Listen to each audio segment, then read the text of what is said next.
내 고집과 회개하지 아니한 마음을 따라, 이런 제목으로 하나님 말씀을 전하겠습니다.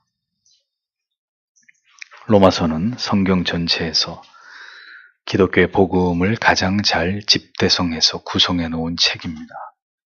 그래서 마틴 루터는 이 책을 신약 성경 중에 최고의 책이고 가장 순수한 복음이라고 말했습니다. 존 칼빈은 로마서를 제대로 이해하기만 하면 성경의 가장 심오한 보물을 캐는 문이 열리는 셈이라고 말했습니다. 로마서를 알면 기독교를 알 수 있다는 그런 중요한 의미가 이러한 말들 속에 다 함의되어 있는 것이죠.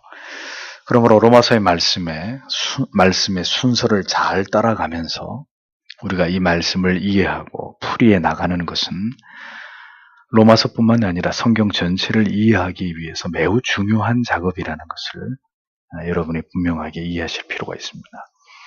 그래서 꼼꼼히 로마서를 읽고 설교를 들으시고 또 다시 설교를 들으시고 또 로마서를 읽고 하면서 로마서가 무엇을 강조하면서 시작하고 있고 어떤 주제의 흐름으로 그 내용을 전개해 나아가고 있는지를 꼼꼼히 살피고 그것을 올바로 이해하면서 이 성경을 풀어가는 것이 매우 중요한 자세다라고 말할 수 있을 것입니다.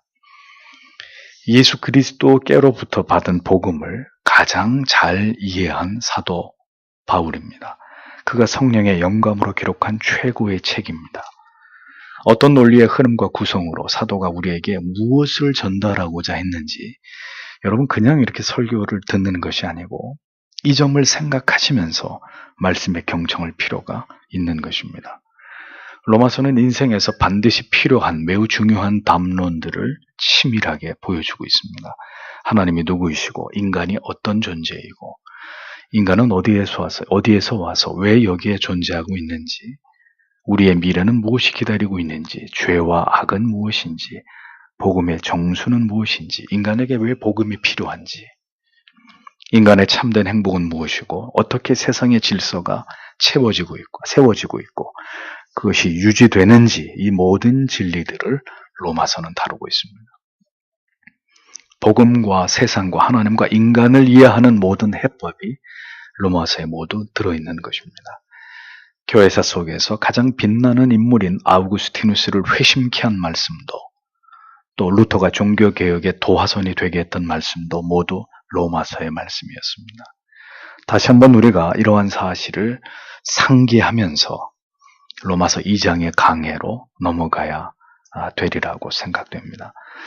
사도 바울은 복음 밖에 있는 타락한 이방인들의 죄성과 그들의 패역한 삶에 대해서 로마서 1장에서 철저하게 그것을 파헤쳤습니다.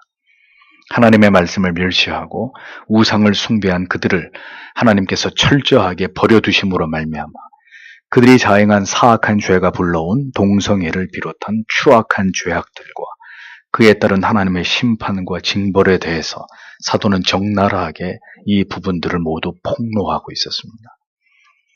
그러나 여기까지 하나님을 불신하고 진리를 멸시한 자들을 비판하던 사도는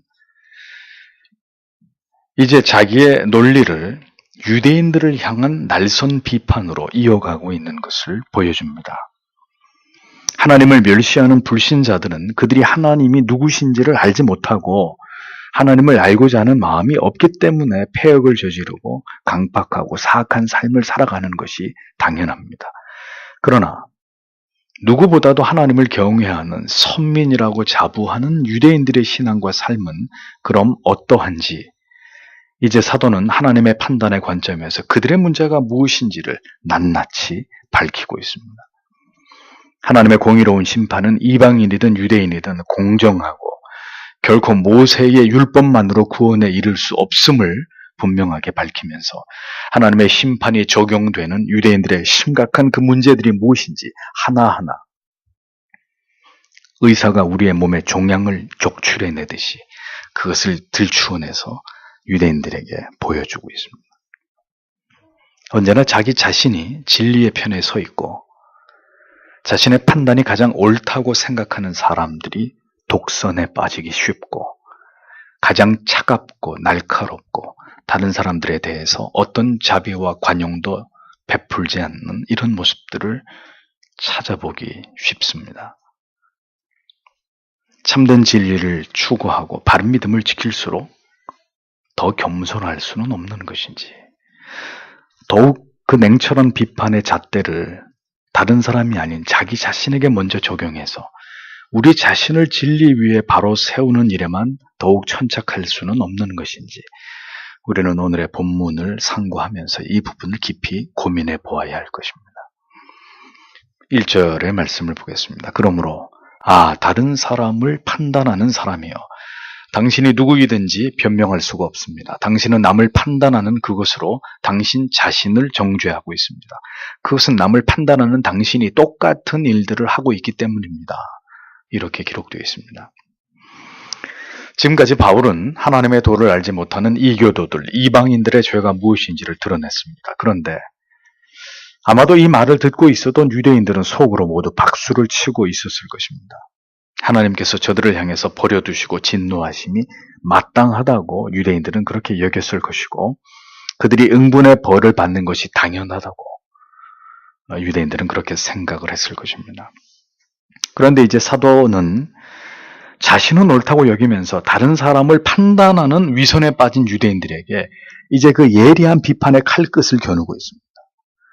사도는 유대인들이 지금 이방인들에 대해서 비판하고 판단할 입장이 아니라는 것을 지적하고 있었습니다. 유대인들은 그들이 가지고 있는 빗나간 선민의식으로 인해서 이방인들에 대해서 매우 부정적이고 그들을 경멸하고 없이 여기는 성향이 있었습니다. 이방인들의 종교관과 그들의 타락한 도덕과 윤리관들을 유대인들은 아주 멸시했습니다. 유대인은 하나님께서 버러지 같은 이방인들은 미워하시고 자기들만을 사랑한다고 믿는 그릇된 특권의식을 가진 자들이었습니다. 하나님께서 자신만을 사랑한다고 착각하는 사람들이 언제나 빠지기 쉬운 오류는 누구의 말도 듣지 않고 오만무례하고 사람들을 쉽게 판단하고 자기 우월감에 도취되어서 교만에 빠지는 우를 범한다는 것입니다. 우리는 유대인들을 통해서 그것을 깨닫고 발견하게 되는 것입니다. 언제나 그것이 문제입니다. 내가 더 많이 알고 내가 더 많은 사랑을 받고 있고 내가 더 특별하다고 자기 자신을 여기는 것에서 모든 오만과 아집이 싹트는 것입니다. 이것은 분명히 하나님이 인정하시지 않는 자가당착적인 자기 해석일 뿐이죠. 유대인들은 이방인들을 비난하고 비판할 자격이 없었습니다. 왜냐하면 앞에서 바울 사도가 열거한 하나님을 알지 못하는 불신자들의 모든 죄들이 실상은 유대인들 안에서도 그대로 발견되고 있었기 때문입니다.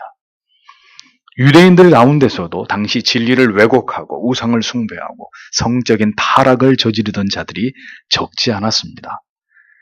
그런 죄를 범하고 있으면서도 자기들은 선민이기 때문에 하나님의 심판을 피할 수 있고 하나님을 모르는 자들과는 본질적으로 자기들은 다르다고 유대인들은 그렇게 생각하고 있었던 것입니다. 그런 그들이 하나님을 알지 못하는 자들을 정죄하고 비판하는 것은 곧 자기 자신을 비판하고 정죄하는 것이나 마찬가지인 어처구니 없는 일이었습니다. 바울은 바로 이 부분을 꾸짖고 있었던 것이죠. 성경이 이렇게 유대인들의 위선과 가식과 이중적인 모습을 일갈하고 있음을 우리는 두렵게 여길 필요가 있습니다. 오늘날 세상에서 벌어지고 있는 온갖 악하고 타락한 모습들에 대해서 혹은 그릇된 신앙의 곁길로 치우치는 자들에 대해서 우리가 개탄하고 탄식하면서도 정작 한편으로는 하나님이 보실 때 우리 자신도 그들과 별반 다를 바 없는 이런 모습들을 우리 안에 감추어 두거나 그 사실을 우리가 직시하지 못하고 있을 수 있기 때문입니다. 예수께서 공생애를 시작하셨을 때 가장 격렬하게 충돌한 세력은 이스라엘 백성들이 아니었습니다. 당시 최고의 기득 세력이었던 유대주의 종교 지도자들이었습니다. 주께서는 그들을 향해 회칠한 무덤 같은 자들이다, 독사의 자식들이다, 이런 다소 거친 직설화법으로 그들에게 직격탄을 날리셨습니다. 주님께서 유대주의 종교 지도자들을 가장 미워하신 것은 바로 하나님에 대한 그들의 무지와 그들의 가식과 위선과 교만 때문이었고, 자기들뿐만 아니라 무지한 백성들까지 율법주의의 족쇄에 묶어 가두어 버리는 그들의 거짓된 선동 때문에 주님은 그들을 미워하셨습니다. 주께서 이 세상에 오시기 전만 해도 유대인들의 선민 사상에서 비롯된 영적인 오만함은 하늘을 찔렀습니다. 지금의 이스라엘도 그렇지만 그때도 유대인들은 이방인들을 벌레처럼 여겼고 아주 불결한 자들로 그렇게 취급을 했습니다.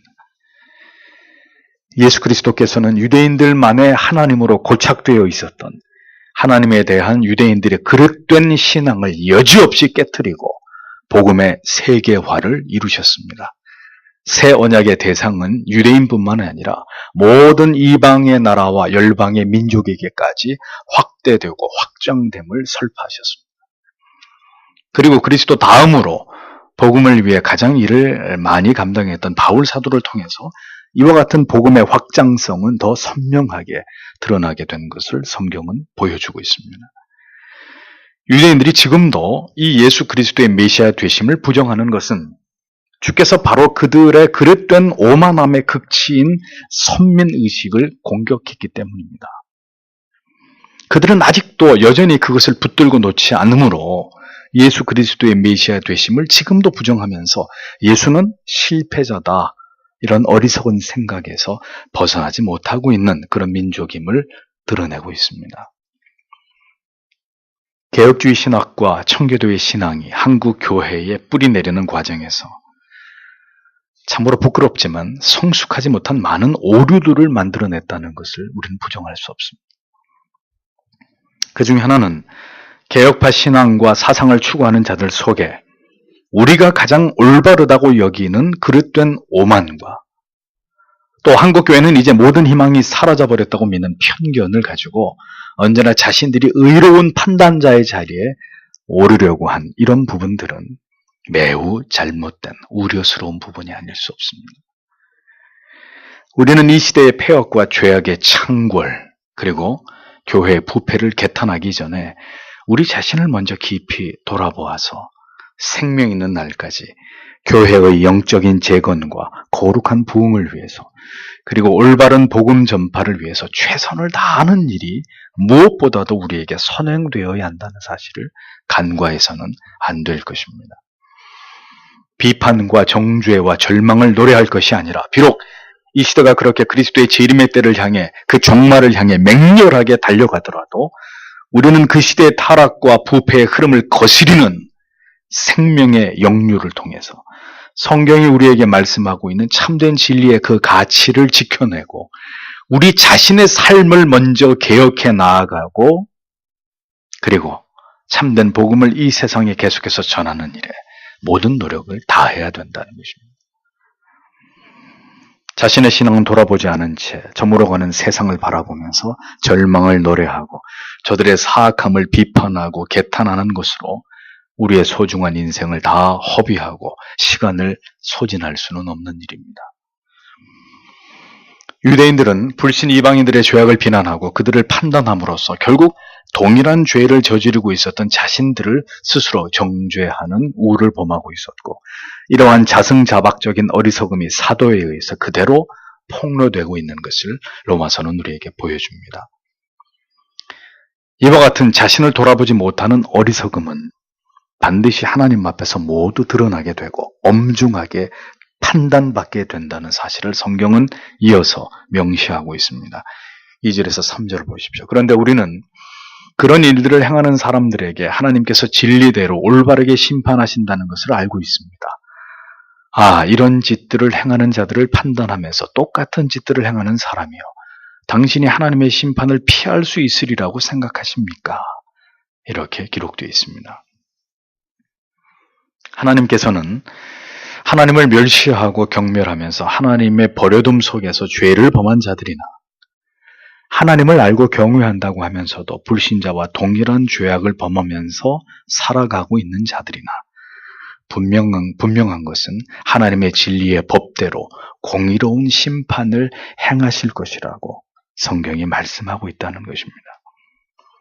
유대인들은 어리석게도 자신들은 그들의 조상인 모세와 아브라함이라는 것에 대해서 대단한 자부심을 가지고 그리고 율법을 준수하면서 그렇게 살아가고 있었던 자들이었기에 자기들은 하나님께 특별한 대우를 받고 있는 자들이라고, 그래서 하나님의 심판은 절대로 자기들에게 임하지 않는다고 그렇게 믿고 있었던 자들이었습니다. 그러나 사도는 단호하게 말하기를 하나님의 심판은 유대인이나 이방인이나 그 대상을 차별하지 않고 어떤 오류도 없이 공정하게 시행된다고 일갈하고 있습니다. 그러므로 혹여라도 자신들이 선민이라는 이유 때문에 그 심판을 피할 수 있을 것이라고 여기는 그 어리석은 생각을 반드시 버릴 것을 촉구하고 있었습니다. 언제나 우리가 주의해야 될 부분은 무엇이냐? 우리는 당신들과 다르다라는 특권의식입니다. 우리에게는 우리가 믿고 있는 복음의 진리와 정교한 교리와 그리고 이 성경에 대한 올바른 해석과 우리가 굳게 지키면서 소중하게 여기는 올바른 전통이 있기 때문에 하나님께서 우리는 달리 대우해 주실 것입니다. 라고 여기는 착각입니다. 세상 사람들이 짓는 죄와 우리가 짓는 죄는 하나님이 달리 해석해 주시고 우리의 어떤 죄는 하나님께서 용인해 주실 것이라는 지극히 이런 어리석은 생각을 절대로 품지 말아야 되는 것이죠. 이러한 위험한 생각들은 오래 예수를 믿은 성도님들이나 종종 성직자들의 은밀한 범죄가 이루어지게 되는 원인이 되기도 합니다. 다윗을 보십시오. 하나님의 크신 은총을 입어서 그는 고대 근동에서 그토록 연약하고 보잘것없는 작은 국가였던 이스라엘을 모든 주변의 나라들이 두려워하는 패권 국가로 제국으로 만들었습니다. 그는 하나님께서 자신을 매우 특별하게 여겨주셨다고 생각했습니다. 자신은 하나님께로부터 특별한 사랑을 받은 사람이라고 착각을 했던 것이죠. 그로 인해서 어느 순간부터 죄에 대한 경각심이 사라지게 되고 자신의 죄를 죄로 올바로 칼날처럼 인식하는 그 하나님을 두려워하는 마음을 상실하게 되므로 다윗은 결국 어처구니 없이 한 나라의 국왕으로 부끄러운 죄를 범하게 됩니다. 생각과 마음에서 비롯된 그 간음이라고 하는 죄가 그에게서 행동으로 이어지는 동안 다윗은 조금도 양심의 가책을 느끼거나 주저하거나 그렇게 머뭇거리지 않고 거침없이 그 모든 일들을 결행했습니다. 이는 그의 마음이 그만큼 하나님과 멀어져 있었고 오만하고 완고해져 있었다는 증거입니다. 골리앗을 무너뜨린 그였습니다. 결국 사울 왕도 패배시킨 다윗이었습니다. 그런 그가 태평성대를 구가하고 있을 때 결국 하나님 앞에서 그 자신이 무너져 버리게 되는 결과를 만들고야만 합니다. 자신이 특별한 하나님의 사람이라고 여기는 그 교만한 착각에서부터 어떤 죄악은 그렇게 시작되는 것입니다. 그래도 나는 바른 믿음을 지키기 위해서 애쓰고 있기 때문에 하나님께서 이 정도의 죄는, 이 정도의 상황은 충분히 이해해 주실 것이라는 생각. 그 어리석은 특권의식에서, 그 영적인 오만한 착각에서 우리는 죄에 대한 경각심을 잃어버리고 영적인 경계심을 늦추게 되므로 결국은 범죄의 올무에 걸려들게 되는 일들을 맞을 수 있는 것입니다. 하나님은 진리대로 올바른 공의대로 판단하시는 아버지십니다. 죄의 문제에 있어서는 신자든 불신자든 동일하게 그 죄가를 물으시는 하나님이십니다. 어떤 경우도 우리는 우리의 신앙과 어떤 신앙적인 연륜 그리고 우리의 의를 앞세워서 자신의 죄에 대해서 하나님께 면책을 받을 수 있을 것이라는 이런 쉽고 어리석은 생각을 버려야 합니다. 우리 자신도 모르게 신앙의 연수가 오래되고 이 정도면 하나님에 대해서 충분히 알고 있고 이만큼 내가 주를 위해서 교회를 위해서 열심히 일했다면 하나님께서도 그런 나를 다른 사람들과는 달리 여겨주실 것이라는 이런 마음과 생각이 정말 우리를 위험하게 만들 수 있단 말이죠.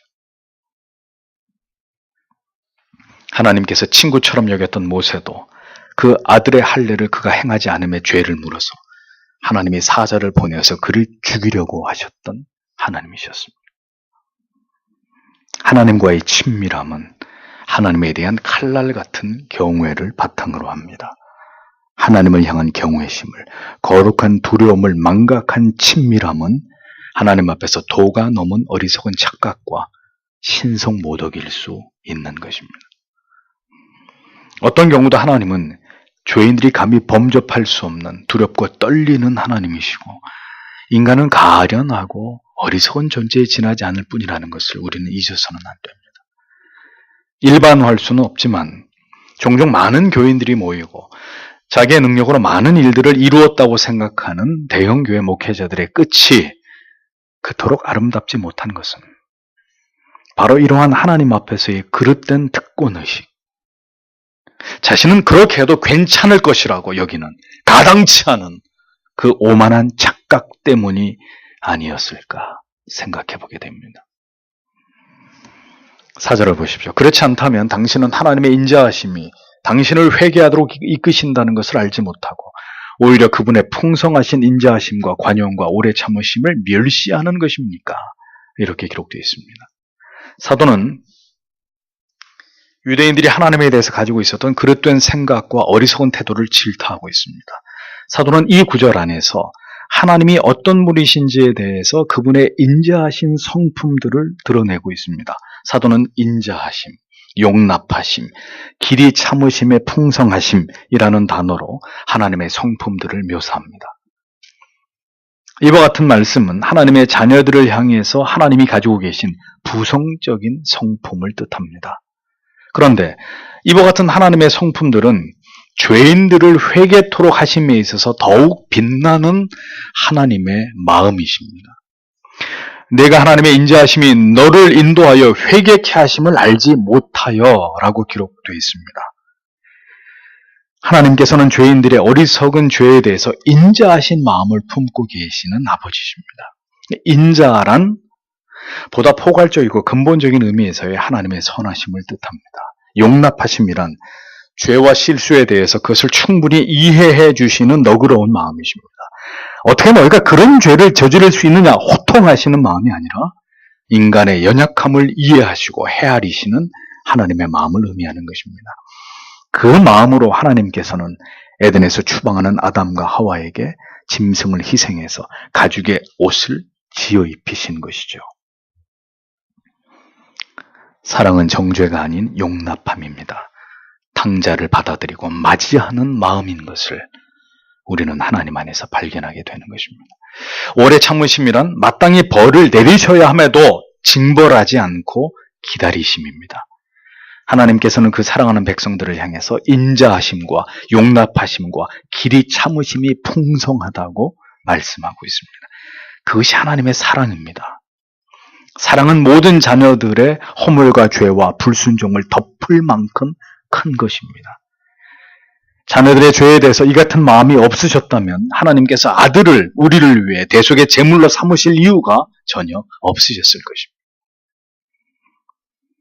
그렇습니다. 분명 하나님의 성품 가운데는 그 사랑하시는 자녀들을 향하신 이러한 사랑과 자비와 긍휼과 관용과 인내가 있습니다. 그런데 문제는 이러한 하나님의 성품이 그 사랑하는 자녀들로 하여금 그들을 결국 회개의 길로 인도하기 위한 하나님의 열심이라는 것을 우리가 모른다는 것입니다.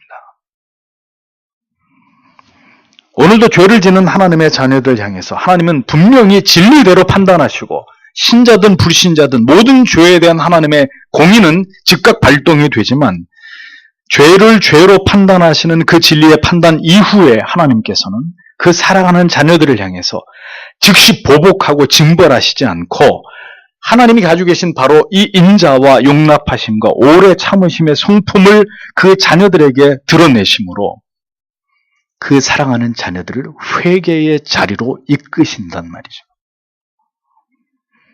영원히 죽을 자리가 아닌 다시 깨닫고 돌이켜 회개함으로 살 길로 그 자녀들을 인도하십니다. 그러나 이러한 하나님의 성품을 무색해 할 만큼 어리석은 인간의 생각은 이렇게 하나님의 자녀들의 죄를 다루시면서 그들을 돌이키게 하시는 그 하나님의 모든 자비로우신 성품을 멸시한다는 것입니다. 멸시한다는 의미는 그 가치를 과소평가하고 가볍게 생각함으로 그 마땅한 가치를 인정하지 않는다는 것을 뜻합니다. 그러니까 유대인들의 가장 큰 죄는 그들이 누리고 있는 이 같은 하나님의 은총을 그들이 올바로 인식하지 못하고 있었다는 거예요. 몰랐다는 겁니다. 하나님을 제대로 모르고 있었다는 이야기입니다. 하나님의 그 인자하심의 풍성함을 그들은 전혀 귀중한 가치로 여기지 않았다는 것입니다. 늘 부모의 사랑 안에 있어서 그 사랑을 잘 모르듯이, 늘 교회 안에 있었기 때문에 하나님의 사랑에 대해서 피상적인 지식만을 가지고 있듯이 우리가 다 알고 있다고 생각하나 전혀 알지 못하는 하나님에 대한 지식이 아직도 우리 안에 무한하다는 것을 우리는 잊어서는 안 됩니다. 그것을 망각할 때 성도가 오만해지는 것입니다. 무례해지는 것입니다. 시편 50편 17절에서 21절에 하나님께서는 이스라엘의 패역을 이렇게 꾸짖으셨습니다. 내가 교훈을 미워하고 내 말을 내 뒤로 던지며 도적을 본즉 연합하고 가늠한 자와 동류가 되며 내 입을 악에게 주고 내 혀로 괴사를 지으며 앉아서 내 형제를 공박하고 내 어미의 아들을 비방하는도다. 내가 이 일을 행하여도 내가 잠잠하였더니 내가 나를 너와 같은 줄로 생각하였도다. 그러나 내가 너를 책망하여 내 죄를 내 목전에 차례로 베풀리라 하시는도다. 라고 기록되어 있습니다. 보십시오. 여기서 내가 이 일을 행하여도 내가 잠잠하였더니 내가 나를 너와 같은 줄로 생각하였도다. 라고 기록되어 있습니다. 하나님을 모르는 이방인들과 달리 하나님을 안다고 자부하는 이스라엘 백성들이 하나님 앞에서 이와 같은 패역한 일들을 행할 수 있었던 것은 한 가지 이유 때문이었습니다. 그것은 그들이 하나님을 착각하고 하나님을 오해하고 있었다는 거죠. 하나님을 그저 인간과 같이 생각했다는 것입니다.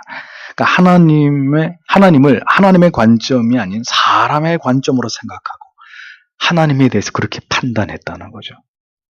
그래서 인간처럼 하나님이 어리숙하고 잘 못 보시기도 하고, 그래서 하나님을 속일 수도 있고, 때로는 하나님을 무시해도 괜찮은 이스라엘이 하나님을 그렇게 생각했다는 것입니다.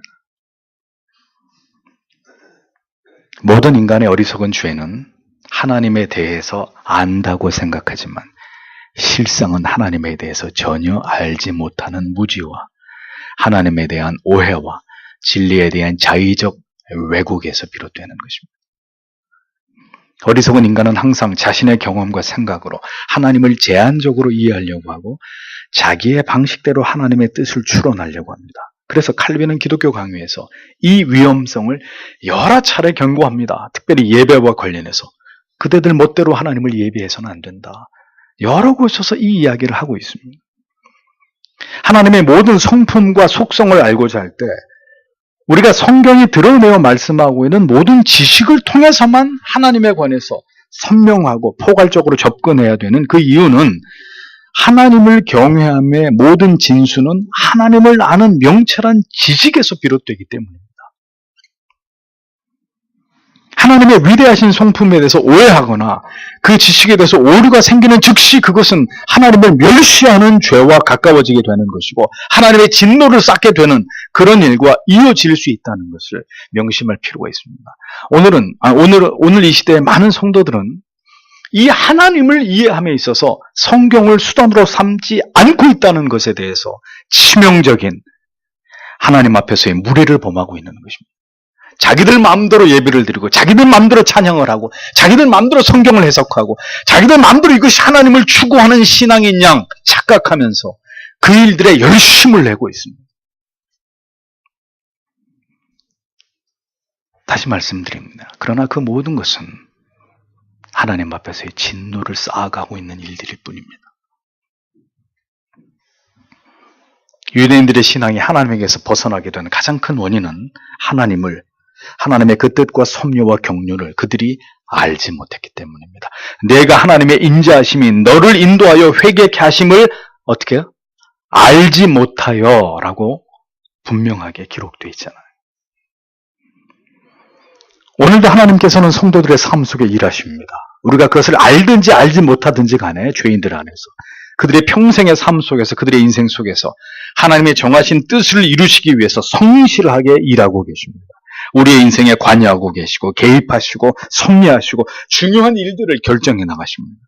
그런데 문제는 우리가 우리의 인생이 그렇게 하나님의 전능하신 손에 붙들려서 견인되고 있다는 사실을 종종 모르고 있다는 것입니다. 그리고 종종 그 사실을 잊어버리고 있다는 것이죠.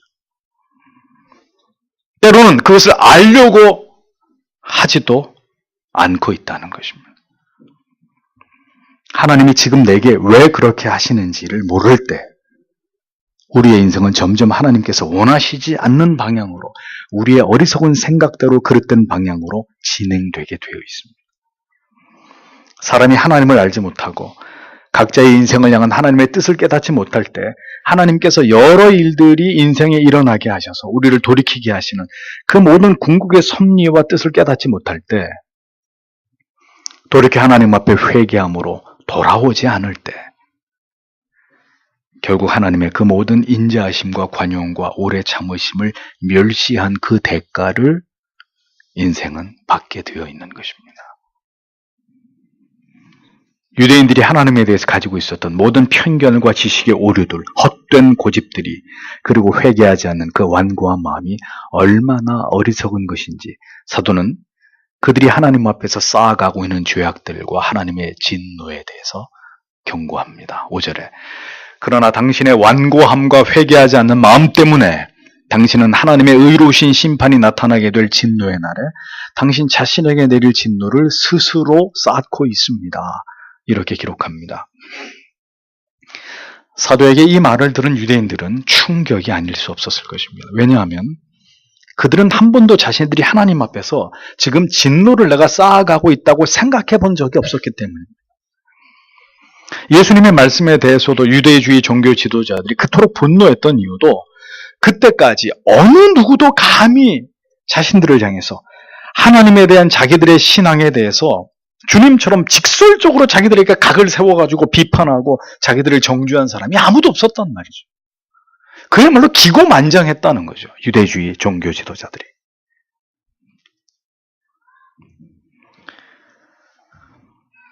우리의 신앙의 실체를 알게 되었을 때 우리가 보이는 태도는 겸손히 그것을 인정하는 것이 아닙니다. 그럼 어떻게 해요? 극렬히 그것을 거부하고 그에 대해서 거칠게 부정하는 것입니다. 적어도 그 지적과 비판은 나한테 해당되는 게 아니라고 치부해버리는 것입니다. 유대인들은 자기들의 문제가 무엇인지 알지 못했습니다. 그들은 지금까지 그들이 이 세상에서 그 누구보다도 하나님을 바르게 신앙하고 있다고 믿었습니다. 그것이 그들이 하나님께 가진 무지와 어리석음과 이방인들에게 가지고 있었던 오만과 편견이었던 것이죠. 실상 그들의 하나님에 대한 지식은 오류투성이었고, 따라서 그들의 믿음은 하나님이 보실 때 온통 어긋나버린 뼈처럼 뒤틀려 있었습니다. 회개는 하나님을 모르는 저 무식한 이방인들에게나 해당되는 것이고 자기들에게는 회개할 어떤 이유도 없다고 그들은 그렇게 굳게 믿고 있었던 것입니다. 그들은 자신들의 그 영적인 무지와 오만함을 깨닫고 겸손히 엎드려서 예수 그리스도의 복음을 받아들여야 했습니다. 자기들이 옳다고 믿는 그 완고함을 버리고 돌이켜 회개함으로 그리스도의 긍휼과 자비 앞에 엎드려야 했습니다. 그러나 그들은 오랜 세월 자신들이 옳다고 믿는 그 지식 안에서 하나님과 자신들을 가두어 둠으로 또 다른 종류의 하나님을 거부하고 멸시하고 부정했던 이방인들, 불택자들과 다를 바 없는 그런 죄를 하나님 앞에서 범하고 있었다는 것이죠. 그들은 하나님의 뜻을 바로할 일을 거부했습니다. 그리스도의 메시아 되심을 부정했습니다. 하나님을 알기를 거절하고 복음 안에서 자기들의 죄와 허물과 무지를 깨닫기를 거절하는 바로 그 마음 때문에 그들은 하나님의 의로우신 심판이 집행될 그 진노의 날에 자기들이 받아야 될 그 모든 진노를 자기들 스스로에게 열심히 쌓아가고 있었다고 사도는 매우 엄중하게 유대인들의 그 죄상을 낱낱이 폭로하고 있었던 거죠. 마지막 날에 심판을 받게 될 자들은 하나님께 버림을 받은, 그래서 하나님을 거부한 불신자들만이 아닙니다. 이방인들만 심판을 받는 것이 아니라 돌이키지 않은 유대인들까지, 이스라엘 백성들까지 하나님의 진노의 심판대 앞에 서야 할 것임을 성경은 분명히 명시하고 있습니다. 하나님을 부정하고 거부한 자들만 하나님의 진노하심 아래 있지 않습니다.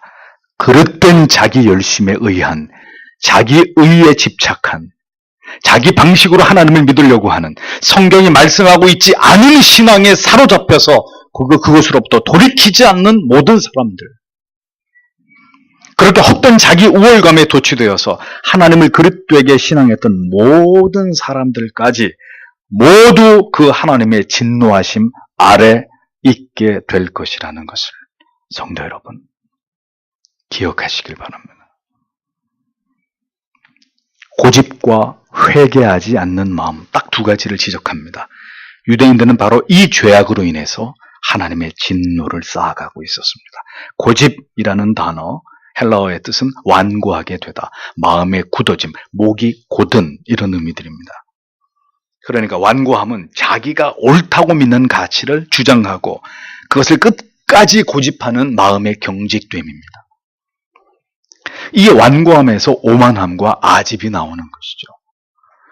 유대인들은 자신들이 하나님의 택함을 입은 민족이라는 강한 자부심을 가지고 있었습니다. 그러나 그런 헛된 자부심과 율법을 지키기 위해 힘쓰는 자기들의 그 의 때문에 하나님의 아들조차도 부정하고 자신들을 위한 메시아를 여전히 대망하고 있는 어리석음을 범하고 있습니다. 유대인들은 자신들이 믿는 방식과 자기들이 믿어온 것을 고수하고자 하는 그 고집을 절대로 버리지 않는 자들이었습니다.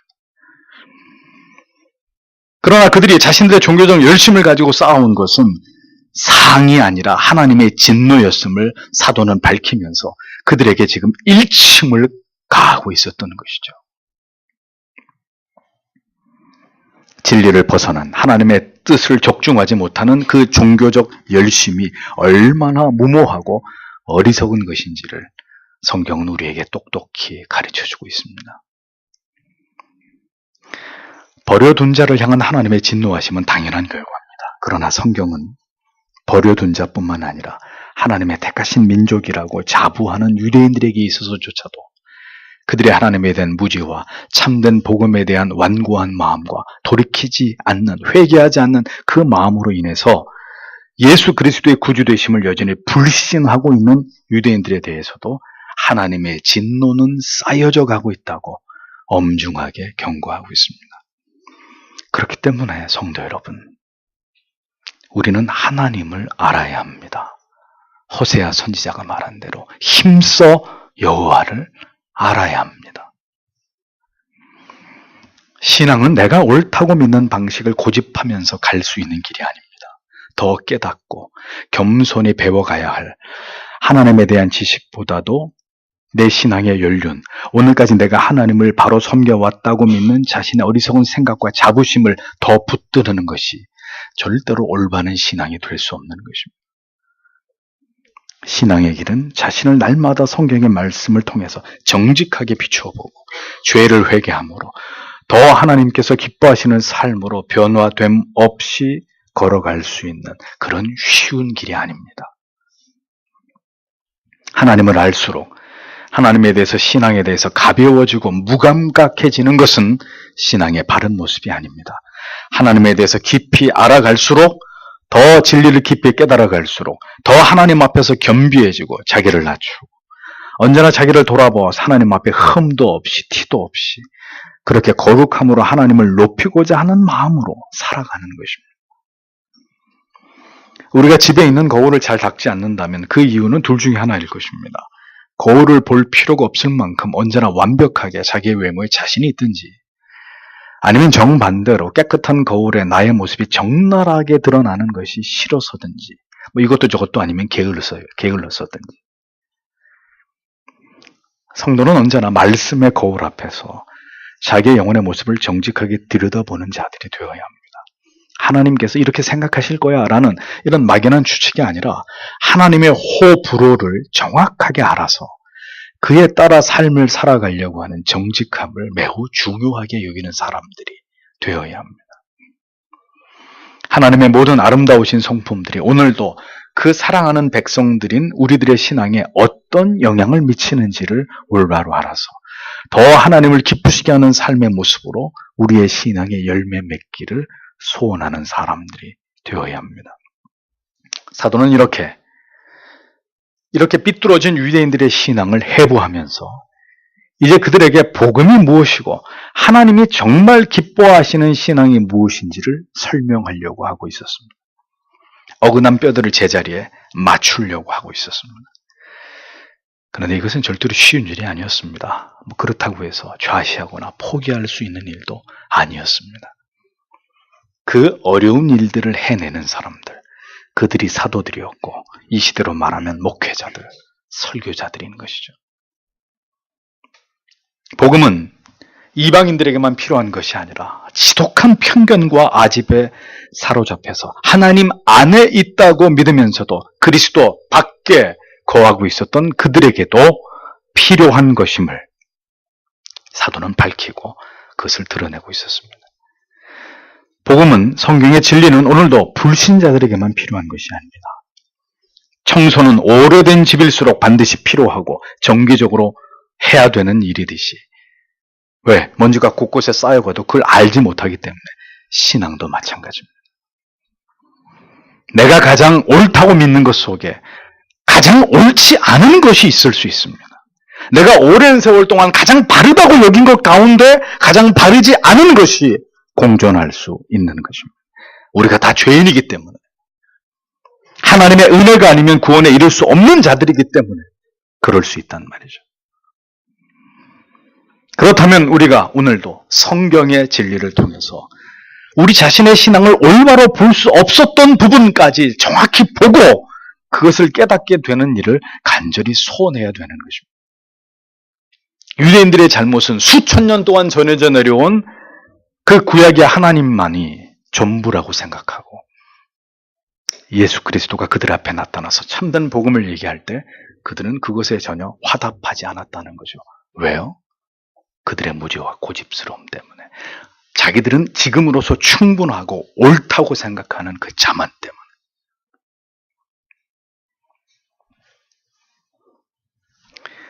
그렇기 때문에 오늘도 이 말씀을 듣는 성도 여러분, 유대인들의 과오를 우리가 되풀이해서는 안 됩니다. 그들의 어리석음이 우리 안에도 존재한다고 생각되어진다면 철저하게 하나님 그것을 깨뜨려달라고, 그것을 보게 해주시기를. 그래서 우리의 믿음을 총체적으로 교정하시는 하나님의 은혜가 로마서의 말씀을 통해서 우리에게 임하기를 소망해야 될 것입니다. 그리고 이 일은 우리 평생의 삶 속에서 계속 되어지기를 하나님 앞에 진실되게 기도하는 우리의 모습들이 있어야 할 것입니다. 로마서는 계속해서 우리를 그 길로 인도해 갈 것입니다. 오늘도 주신 말씀을 가슴에 새기시면서 이 성경이 오늘 우리에게 무엇을 깨닫게 하고 있는지를 마음에 깊이 새기시는 여러분들이 되시기를 바랍니다. 기도하겠습니다.